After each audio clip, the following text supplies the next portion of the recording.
Hi everyone. So I want to talk about my mid-month wrap-up. I'm going to try to do this as quickly as I can so I don't linger. So the first book I ended up reading was How the Grump Saved Christmas by Claire Kingsley. Now this one I gave a 3. I'd say unfortunately this one here, most of it bored me, but I will say like the character of Elias, which he was supposed to be the grump in the story. So he goes to this small town that's all connected to, I think it's called Tillicum, but it's connected to like the Bailey Brothers series and all that stuff. So he goes back to I say his hometown, but somewhere he lived for how many years and he actually graduated from. And he goes back because he's trying to convince his ex-girlfriend and her family to sell their farm. They have this it's like a Christmas tree farm. They own this Christmas tree farm, and obviously it's a farm for other stuff too. And so the parents are really kind of like, her parents, Isabel's parents, are really kind of like in a bind. They took out some loans and stuff like that, and they got to pay them back, and they're just not really doing well. And so Isabel's really struggling to try to keep this place open. It does like this Christmas thing every year. So when Elias comes back, both of them, are seeing each other after how many years? They haven't seen each other in years. They used to date. And then other things kind of like transpire. Like there's talk of like miscarriage in this book. And I really was like, I don't want to read that in a Christmas story. I just don't want to read that in a Christmas story. It's not something I want to hear about. So that was kind of depressing and sad. And I was like, for a Christmas story, this is kind of depressing. So it's basically a second chance romance between these characters, between Elias and Isabel. And then, them kind of obviously communicating a little bit more, because when they separated after obviously the miscarriage, loss of a child, after that, they kind of like separated and went their separate ways, and they really just didn't communicate with each other properly.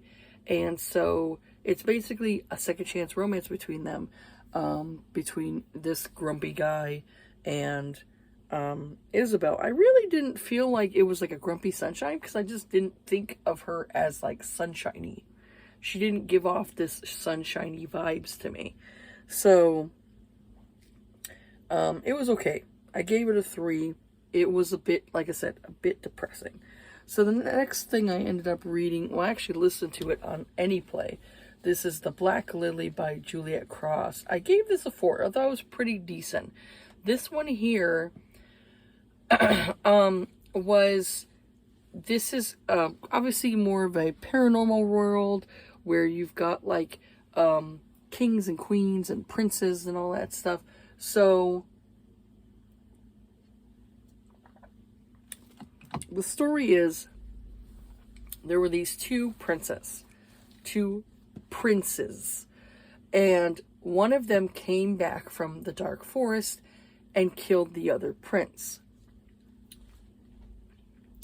And come to find out, that one prince that survived was a vampire. So it's basically this line of vampires that took over this crown and took over the royal stuff.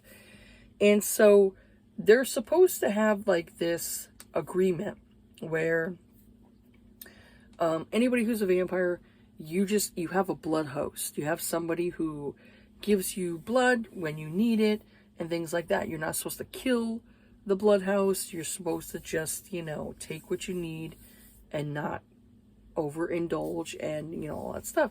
So that's supposed to be an agreement. Well, what happens is is that a lot of people are dying and they're getting drained of their blood. So clearly there are some rogue vampires that there was like this type of sickness of what they called it. I couldn't remember what the name of it is. But it's like a sickness. And so the prince ends up finding this out after he almost gets killed by the Black Lily. So there's this ball, and what's her name? Arabelle? Yeah, Arabelle. Arabelle goes there, and she's the Black Lily. And so she goes to this ball to meet with the prince so she can, kill him. Because she's trying to avenge the people who are getting killed. And so he almost gets killed by her. And this is basically their romance of him finding out more of like what's going on, things that he was ignorant of, and her learning more about the stuff that was going on too. She didn't know certain things. So it was basically their story of like them coming together and trying to stop this, bad stuff that was happening. And so I liked it. I thought it was pretty decent. Good listen to. And like I said, you can listen to it on any play. So the next one I ended up reading was Snowed In with the Player. This is Holiday with the Players #1. So we got Holly and Theo, which she calls him Teddy. This is by Rebecca Genshak. And so I gave it a 3. It was alright. So Holly and her sister are twins. Holly's more of the shy one. Her sister's more of the extrovert. And so Holly's had a crush on her brother's best friend for years, Theo. And you can tell, like, he likes her too because he stares at her and stuff like that, when she's not looking. So clearly it's a mutual attraction, which neither one of them is got the balls to, admit that they like each other. So one night, her and her sister go to this ski cabin that their grandparents own. And their brother is there partying with Teddy and some of these other people. So they decide, you know what, we're all going to stay. Let's celebrate the holidays together. And so they're like, okay, we'll go and we'll get some food and, different things like that.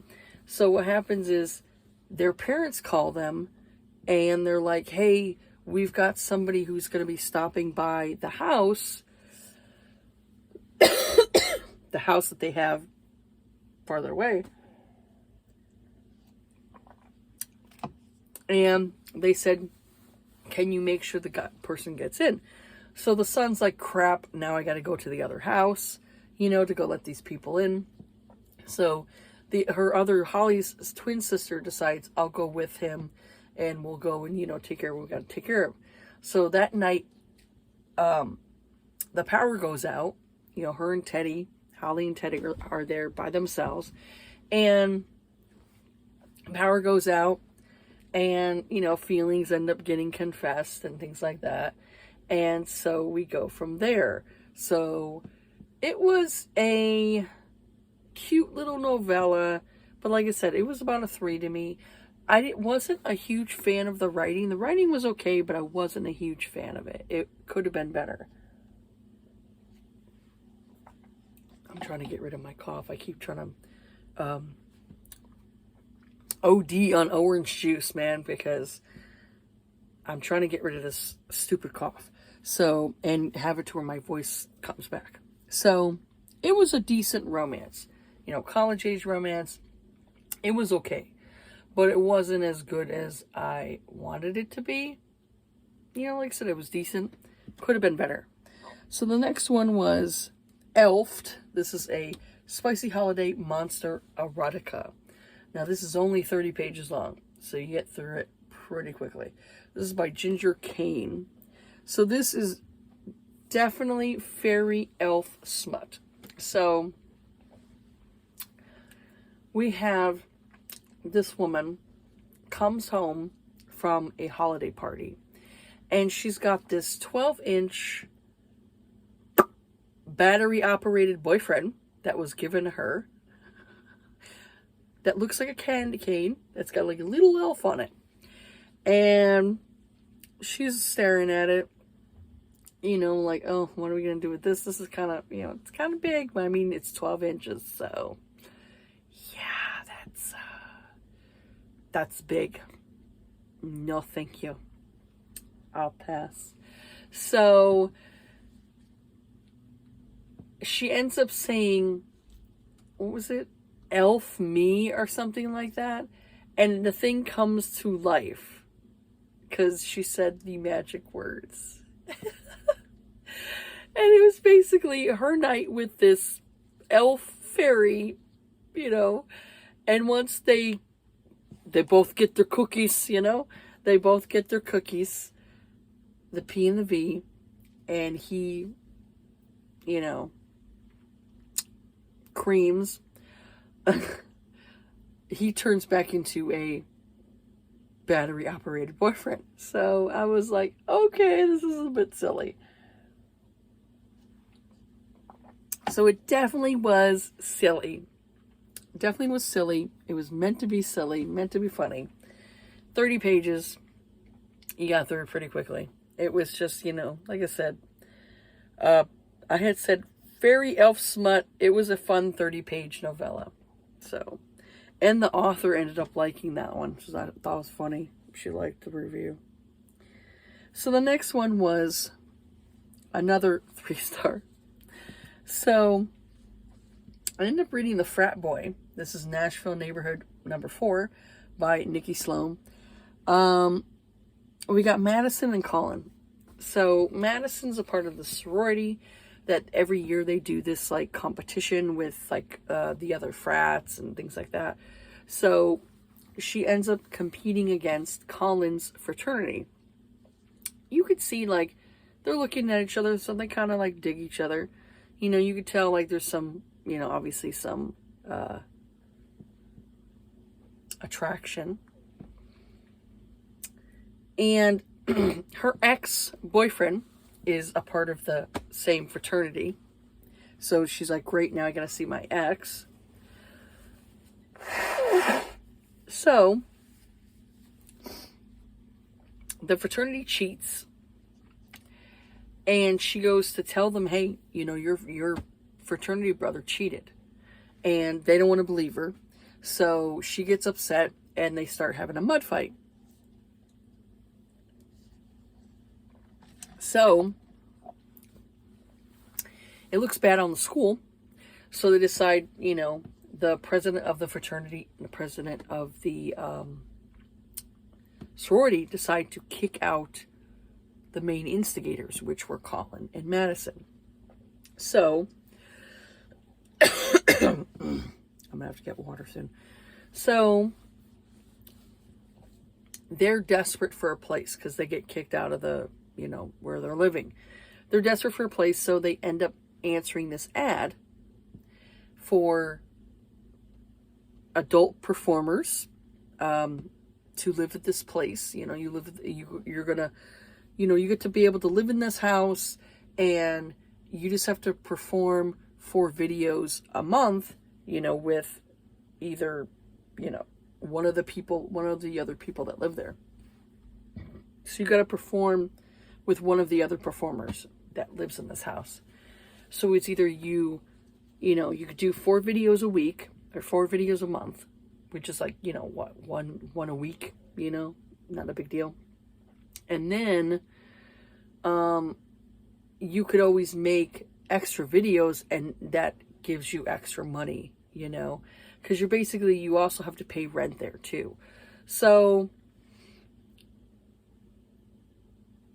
they get there, and neither one of them, Colin or Madison. Neither one of them realized that they both showed up to this house at the same time. And they don't like each other, you know, and they're pretty much like, you know, I hate you, I hate you. Well, I'm not leaving either. And so they decide, you know, okay, they're going to have to perform, you know, as like an interview thing. So her, you know, Madison and Colin get it on and realize that they blew each other's world, you know, in the bedroom. And it goes from there. So this story was basically, you know, Madison and Colin performing with, you know, the people who own the house and also performing with these other two people. I'd say the things I didn't like about this was I liked the whole hate to love thing between Madison and Colin, but I'd say the other stuff I didn't care for. Like there was scenes between her and a female roommate and I just was like, I didn't care. Then you had scenes between her and another guy. Didn't care about that either. And then scenes with like some of the other performers, you know, that own the house. I just like it felt like a whole like orgy scene, you know. It just felt like a huge big orgy corn scene. And I'm just like, I don't care. You know, I was just kind of like, I would have preferred if it was just between Madison and Colin, you know. Instead it's like a whole bunch of people, you know. Like they do scenes here, they do scenes here. And I was just like, you know, it just feels like how many people living in an OnlyFans house. That's what it felt like. It felt like these people performing for OnlyFans, you know? And I was just like, I don't know. I'm not feeling it. It just feels very dirty to me. Not really dirty, but it feels cheap. It feels cheap. If other people want to live the lifestyle of like, you know, being an adult performer and doing like all kinds of stuff, that's on you, boo-boo. That's on you. You do your own thing. But for me, I don't know. I wasn't feeling it. Like I said, I liked the scenes between Madison and Colin. When they went to the other people, I just didn't care. I didn't, you know, I was like, it was okay. It was fine. So I ended up giving it a 3. I really wanted to like it, but it was just kind of mediocre to me. So the next was When She Was Naughty. So we got the characters of Chloe and got Justin. He's Lord Cheverell. So I said this was a very quick novella. I said, honestly, I thought some of it was cheesy, which it was. So it said Chloe and Justin seem to not like each other. And she convinces him to come to her family's Christmas party with an ugly Christmas jacket and vest. Now, Justin is related to them but as an in-law. His sister is married to her brother. I think that's what it was. And so that's how they know Justin. So he comes there. Once he sets foot inside the house, he realizes that Chloe played a trick on him. So he decides to have a conversation with her. And once they kind of like stopped like going back and forth with each other a little bit, he was telling her like, hey, I love you. I'm in love with you. So it's news to her because all this time she thought he didn't like her, you know? And so the things I thought were kind of cheesy is like the next day, once he kind of like, he said that he loved her and gave her a ring, she was all like, okay, I'll marry you. And I was like, really? This is awfully quick. And even he said the same thing. He goes, well, take your time, you know, let's be engaged for a little while before we tie the knot kind of thing. Because I felt like it was too quickly for her, where she was like, okay, well, now that I know you love me, I'll marry you. And I was like, really? All this time you thought the guy hated you, and then the next day you're like, yep, I'll marry you. And I was like, okay. It was a little cheesy. It was a little cheesy. So that was the thing with me. I was like, it could have been better. It could have been better. So the last one, I really love this one, is When She's Merry, by Ruby Dixon. We got Devin and Sinath. So he tells her she can call him Sin, and she's like, no. So Sinath goes to Holly's, was it Holly? Devon. Goes to Devon's home because there was some kind of rodent issue.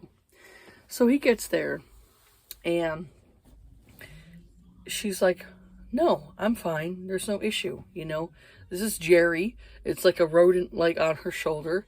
And she's like, this is Jerry. He's my pet. So I thought it was really cute. It was like really sweet. And she goes and she makes Jerry a little sweater. I kind of think of as Jerry was probably like a mix between maybe like a rat, gerbil, that type of thing, or possibly a squirrel, So she has this little pet because she's lonely, she's a lonely lady. And so she wants to go and try to cheer up her neighbor. Her neighbor is this like Dutch older lady. And so Sin's like, well, you know what? I'll help. So they decide to go and get this tree. He doesn't want to cut it down. So he ends up getting this tree before they plant it. That's like in one of these little pots. So I thought that was a pretty cool idea. So they take this tree over to the older lady that is clearly going through depression. And they try to cheer her up. And it was a cute, sweet holiday romance. Because in between of them trying to cheer up this older lady dealing with depression, Devon and Sinath start to fall for each other. At first, they really didn't like each other. But then the more they were around each other, the more they ended up liking each other. And him falling for her, quickly. At the beginning, he was, really grumpy. And then he just, once she, laid one on him, because at first he was like, oh, please don't kiss me because I find it disgusting. Because his first time kissing a female, was not a good time for him. So the second time around was definitely better for him. So once he, kissed her, he was like, wow, just, there was a spark there. There was, some kind of connection. So, while they're trying to cheer up the neighbor and spend some time with her, they start to fall for each other. So that was really sweet. I really like the whole representation with depression, because not everybody has a good time this year, or during the holiday season, everybody has a good time, So with me, I'm the type of person where if I know somebody's alone, I don't want them being alone, because I know what it's like to want to have somebody around and there's nobody there. So I'm the type of person where if I find out somebody's alone for Christmas, like my neighbor, I'd be like, come on over, give you some cookies.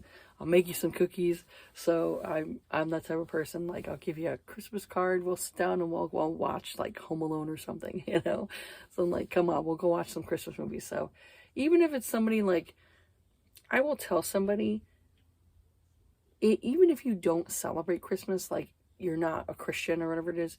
I'm not a Christian either. I don't celebrate it the religious way. I celebrate it as it's a way for you to hang out with family, get together, exchange gifts, and get to spend time with people, and converse and eat some good food. That's the way I think about it. I don't celebrate it in a religious way. My home, I do not have, a lot of people will have those nativity sets and all that stuff with Jesus and Joseph and Mary and all that stuff. I don't have that because I don't follow I don't follow religion. But for other people who celebrate it the religious way, I don't have a problem with it. That's your tradition. That's what you want to do. My tradition is slightly different, but I still I like to get together with family and bake some goods, bake some freaking cookies. I love gingerbread. Bake some cookies, have a good time, exchange gifts for people that, spend time with people that you care about, spend time with people that you love. And I'm the type of person where it's like, oh, you're alone? Come on, you're coming in, we're spending time together, we're going to have a good time. We're going to converse, we're going to have a good time. Even if I don't want to be around people, I force myself to be around people, because being alone, being by yourself on the holidays isn't a good time, isolating yourself during this time, not a good time. So I'm always like, you're by yourself, come on, we're going to go and we're going to celebrate. We're going to have a good time. So I'm that type of person where I'm like, I don't like to see people by themselves, I don't like to see people by themselves. I don't like to see people depressed and sad during this time, because I get like that myself, and it's not a good place to be. So I'm always like, no, it's a season for giving. It's a season for helping others. This is what you can do as a person. You can be that type of person where you can go and help out others, help out other people, help out the less fortunate, donate, your time, donate some money if you can, and do that, there's different organizations that you can do that makes you feel good. Like, they have Toys for Tots. That's always a good organization to do. There's a Make-A-Wish Foundation. That's always a good thing to do. So, I mean, there are things out there that you can do. Throughout the year, so many people are just very selfish people. So it's like, one thing you can do is stop being a selfish asshole and, help out other people and be a good human, So that's what I try to do, like, every year, I try to, like, be there for people. Even if I don't want to be, I kind of force myself. So it takes me, it pushes me outside my bubble, where you get kind of like, you isolate yourself deliberately because you don't like people, because I'm not a people person. But I just, think this time of year, being with people and, like, getting to know people, getting to know your neighbors, all that stuff is good. So, that's what I do. Every year I'm like, I try to be around this season, I try to be a little extra nice, a little extra patient, that type of thing. Because you don't know what somebody's going through at this time of year. So that's what I try to do. It may not be much, but at least I try something. At least I try to make the effort to be a good human. So, anyways, I really like that story. That was pretty good. And it showed, like, not everybody has a good time this year, or good time, during Christmas season and all that stuff, So, yeah, I really like that one. I thought that's my favorite so far. This month is that one right there. So yeah, that's pretty much it for this video here. I don't know, I'm trying to read as much, like, Christmas stuff as I can, and also I'm trying to force myself to read the Christmas stuff, where I'm like, no, read the Christmas stuff. So I try to do that, even if it's not good. And I've been trying to, like, you don't like the Christmas season? Force yourself to listen to, like, a Christmas playlist. I'll do that, like, when I drop my daughters off at school. I'm like, Christmas, let's put this on. And I'm just like, but I still, I think, like, for me, like, when I have to force myself to do something I don't want to do, that it really, it's like that, it's exposure therapy, it's exposure therapy, and it can help, change your head around a little bit. So that's what I try to do. I do stuff that I'm like, okay, let's listen to this Christmas playlist, and I do it my own Christmas playlist, No freaking Mariah Carey. All I Want for Christmas Is You. F that shit. It's out. I do not have that in my playlist because I hate that fucking song. So, I don't have that at all. But I will have like old school stuff like Eartha Kitt, you know, Nat King Cole, Frank Sinatra, you know, Dean Martin, you know, old school songs that I listen to at Christmas time. And it does, you know, after a while, after you listen to the playlist, it does make you feel a little bit better. So sometimes that helps, you know, where it's like to get you out of that funk. So I do my best to kind of like, you know, get myself out of that, you know, and kind of like say to myself, it's not about you, you know, kind of thing. Stop feeling sorry for yourself. There are other things out there that you know, that shit could happen to you. So it's just this time of year, it makes you feel grateful for the things that you have, you know. So that's what I try to do. I try to like reiterate to myself, you know, repeat to myself that you have a good life right now and things could be a whole lot worse. So that's the way I kind of think about it. But yeah, anyways, that's it for this video here. Have yourself a good day. Take care of yourself. Be kind to each other. Hopefully the next time you see me, I'm not so hoarse. And I will talk to you all on the next video. All right, bye.